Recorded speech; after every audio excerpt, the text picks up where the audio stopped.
kung mapapanood dito ni Beyonce, ano yung pinaka-sweetest na may sasabi mo sa kanya? Sweet message. Yung tawag mo sa kanya. Salamat ka lang. Ang sasabihin mo sa kanya,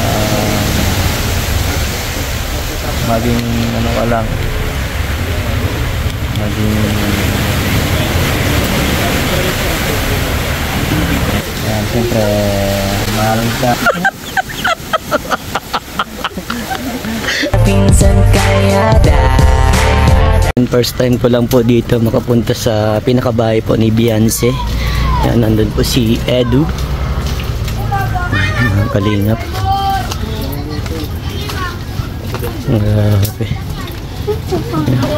Hindi ko lang pala ng piglet. Wow, grabe lakas ng dagat. Delikado talaga to pala. Yan, ito yung pinakabahay nila Beyonce. Yan. Oh, Pasko na. Pasko na. Takot ako. Takot ka. Oo. Grabe. Ito po mga kalingap. Ganito kalakas po ang ang dagat ngayon. So nakakatakot to pag medyo karon ng bagyo. Diba mga kalingap?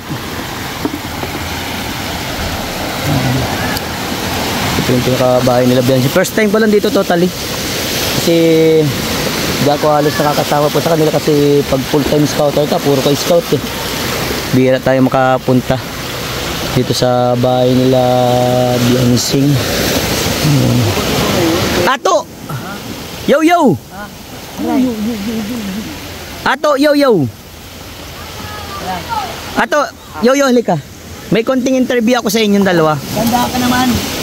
Wag na kayo mag-away kambal. Oh, may interview ako ha. Ready na ba kayo? Apo. Okay. Ayusin mo yan para... Alay. Oh. Yo yo. Sagada punta mo, sagada sama mo sa pag-vlog dito sa EDC. Sa Daddy's Villa. Ano yung nararamdaman mo at ano yung nakikita mo sa dalawa? Magkakatuluyan sila. Kakatuluyan sila. Ano pa? Sa haba-haba man daw ng prosesyon, sa simbahan din ang tuloy. Eh, grabe. Ikaw, yo. Anong masasabi mo? Ha? Anong masasabi mo? Ha? Oh, wala na, loading na. Kanila po? Oh, sa kanila sa EDC, sa lagi mong pagsasama sa pag-vlog sa EDC, ano yung maano mo? Masasabi mo sa kanilang dalawa? Kasi po Kuya Vincent, every time po nag-vlog po kami, nag-uusap po sila sa matay. Ha? Nag-uusap sila? Saan? Parang gano'n, no? Kasi mo, tumingin. Grabe. Sa mata, alam na yon. Naku. Ito po ni Kuya Ido, kaya titingin lang sila. Nakapangiti nga na sa atin yan. Sa tinginan pa lang, napapangiti na. Hindi kilig. Kinikilig na. Tapos si Kuya Ido rin, hingiti rin yung pasyente ka naman. Ay, bro. Wow. Akdog. Pupunta po sila dun sa... Pero yung yung dalawang kambal, saan pupunta? Dun po sa restaurant po, pag wala kayo na. Ay, bago. Apo. Pero ano? Kasi dun si Kuya din malayo. Oh, tago pa. Pero ito, ayos lang kayo dyan. Apo. Nawala yung tatanong ko sa inyo. May balaw. Hindi, may tanong ako sa inyong dalawa. Psst. Kinikilig kayo pag magkasama yung dalawa? Sobra. Sobra? Kinikilig ako pag... Lalo na pag nakikita ko yung dalawa. Siya. Mas kinikilig ako. Bakit umiihi? Aray. Aray. Yan. Yan. Grabe, ang dami ano. Nakita kong balaw. Balaw. Yan dalaw pong makulit. Kuya Vincent. Kuya Vincent. Ano na naman? Saan ka pupunta? Saan pupunta? Hindi pa kami tapos magtanong. Tatanong mo. Ha? Ano? Anong tawag sa bunga na yan? Namin ikaw.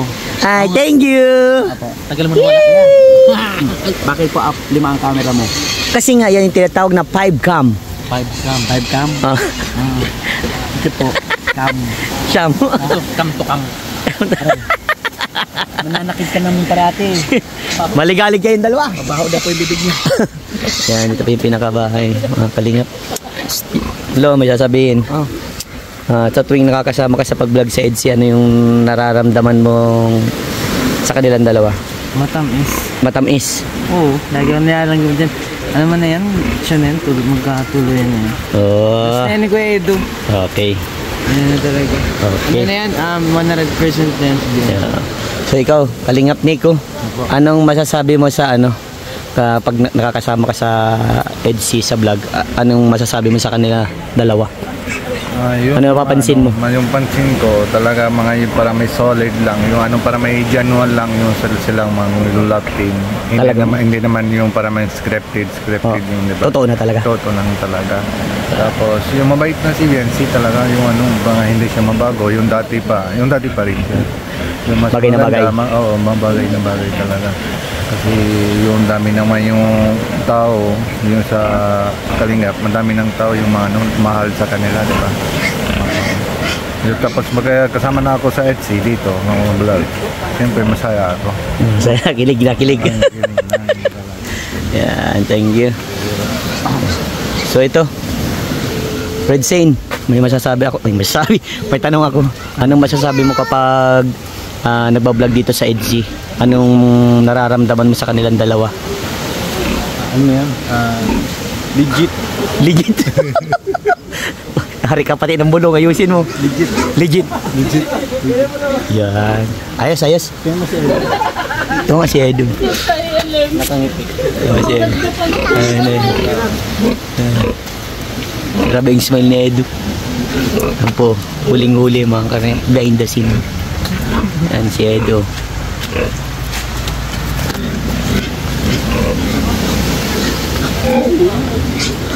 Irvin,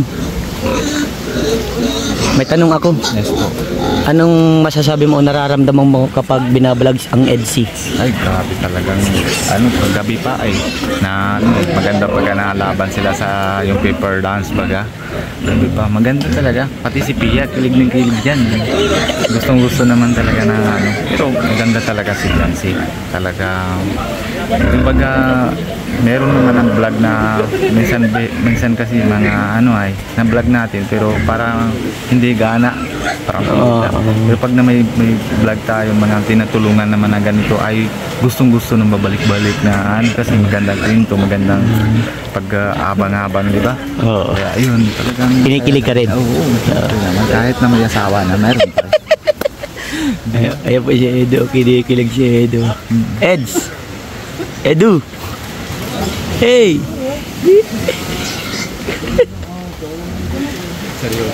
Seryoso. Ayan po. Ayaw naman tingin sa iba. Oo, kasi yung mata niya naandun lang. Titig na titig. Kahit na, di ba nakita mo na ayos sa'yo? Oo. Ganyan na. Di ba? Ayun. Ayun, huling-huli, oh.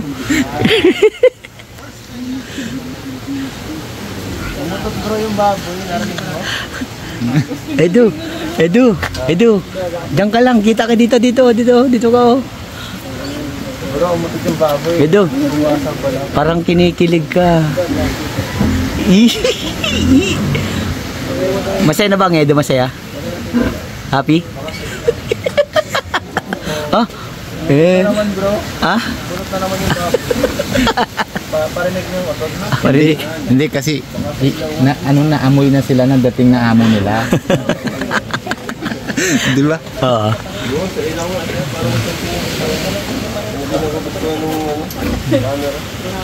Yan po, si Beyonce mga Kalingap. Yan, pinabendasin po tayo ni Kalingap Rob.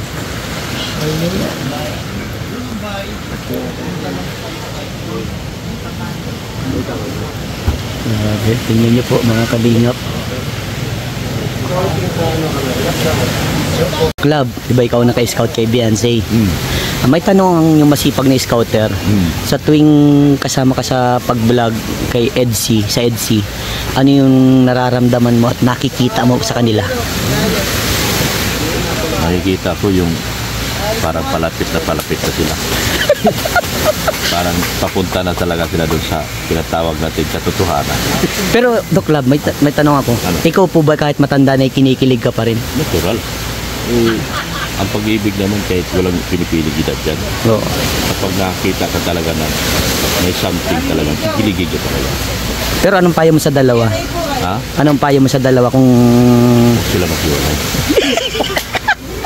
kahit naman sino, no? Bagay na bagay kasi yung dalawa, no? Huwag sila maghiwalay. Yeah. Kilig sila. Yung pag-ibig at pagkalabi nila ng tutos. Para manatiling buhay ako na mamahal. Ay, balik. Bulong yung bulong. Ayan. Libang ka bro sa mga ano, mahilig ka din pala sa mga ano. Di ba yan yung sinabi mo sa akin na ano, na gusto mo magganyan, mag-alaga din naman. Kuya Pure Health, 1 year na ni Beyonce sa Kalingap. Anong masasabi mo? Maganda. Maganda ng takbo ng buhay niya. Pag-aaral na siya. At malapit na ang kanilang bahay. Yeah, matapos Siyempre, ang inaabangan natin dyan, yung Oo. Huwag ka magmadali. Ba't parang ikaw yung nagmamadali? Nainip na ko, 1 taon na eh. Kaya may tanong ako. Sa lagi mong pagsasama sa pagbablog kay Edsy, siyempre, di ba, lagi kang driver. Anong masasabi mo o nararamdaman mo kapag nakikita mo silang dalawa? Ay, sobrang kilig. Yung kilig, sa katagal, grabe nang, hindi ko na mabilang kung gaano kalaki ang kilig. Parang dait to ano na ay, tunaga ang kilig. Sobra talaga kasi mga titigan pa lang. Alam na. Walang salita bro. Alam na. Tingin Gets mo na? lang. Jesus. Nagdaan ka ba doon? Ay, hindi ka sa matay. Patay ng ilaw yung ginagawa mo. Yung iba naman ang atin, pero yung mga ganyan, alam na natin. Nice. Isang tingin lang, tapos may kasamang ngiti, ayun. Matik na. Matik na yan. Salamat bro, salamat.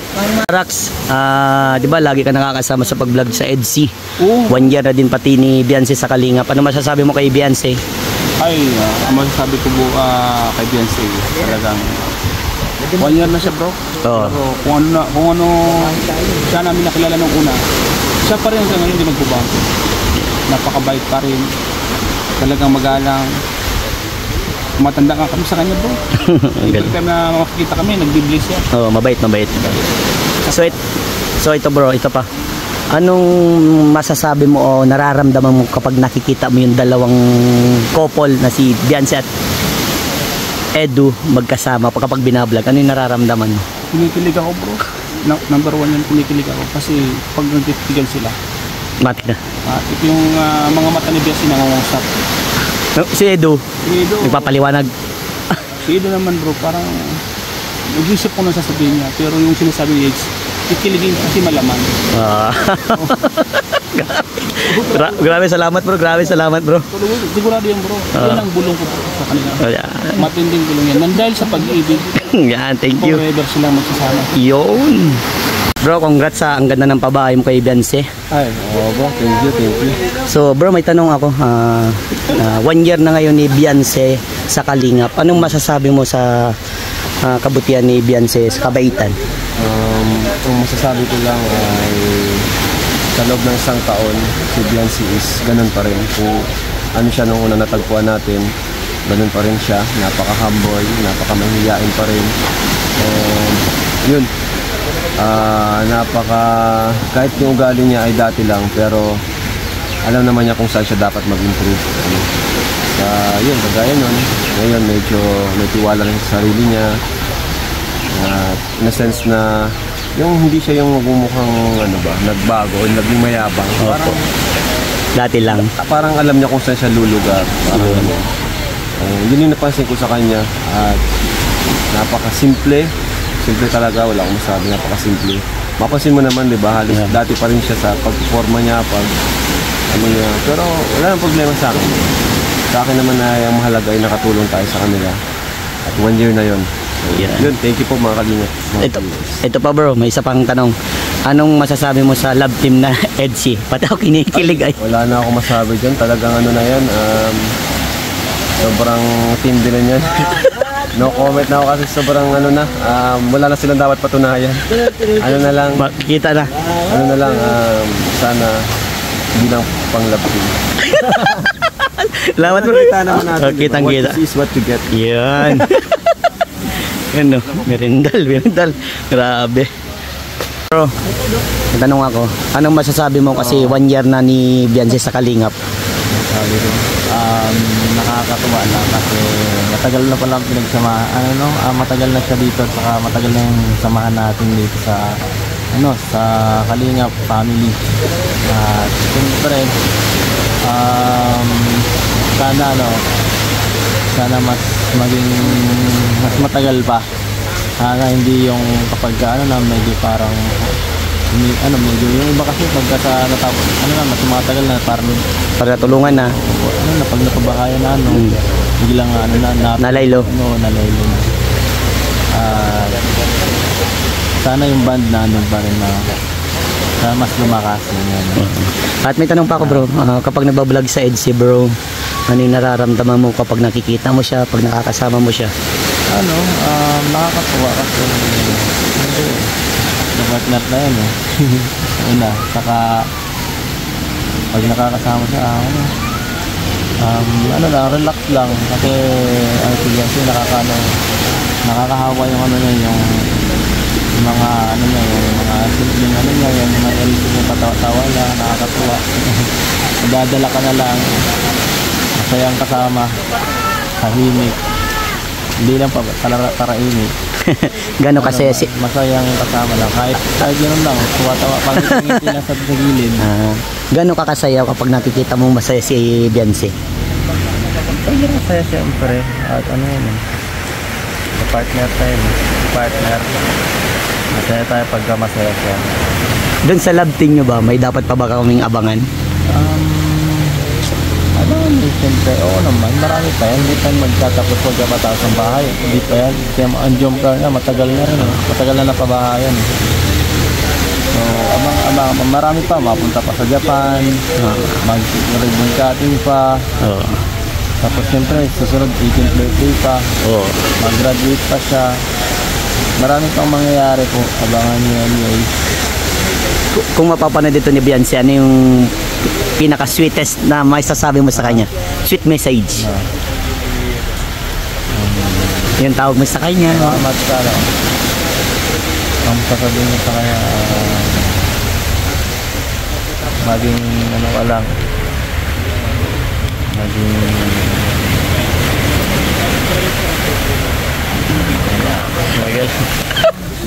basta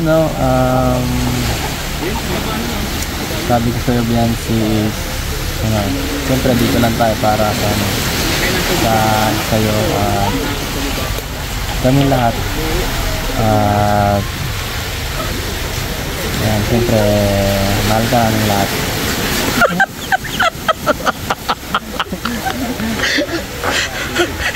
Mahal ka namin lahat.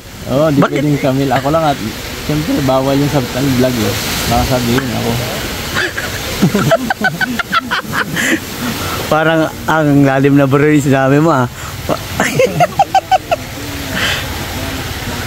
Mahal na ba? Lahat. Lahat? Lahat. Salamat pala, salamat, grabe. Pati ako kinikilig ako sa sinasabi mo bro. So ayan mga Kalingap, ang masasabi ko naman kay Beyonce ay yan, Beyonce, 1 year ka na sa Kalingap, congrats sa iyo. At sana huwag kang magbabago, tuloy mo lang kung sino ka, at proud ang mga kuya sa iyo. At syempre, ang masasabi ko sa EDSI, syempre, support tayo dyan sa EDSI kasi napakabait niya ni Edu at ni Beyonce. At nakasama ko na din yan si Beyonce, one time siguro sa may birthday yan.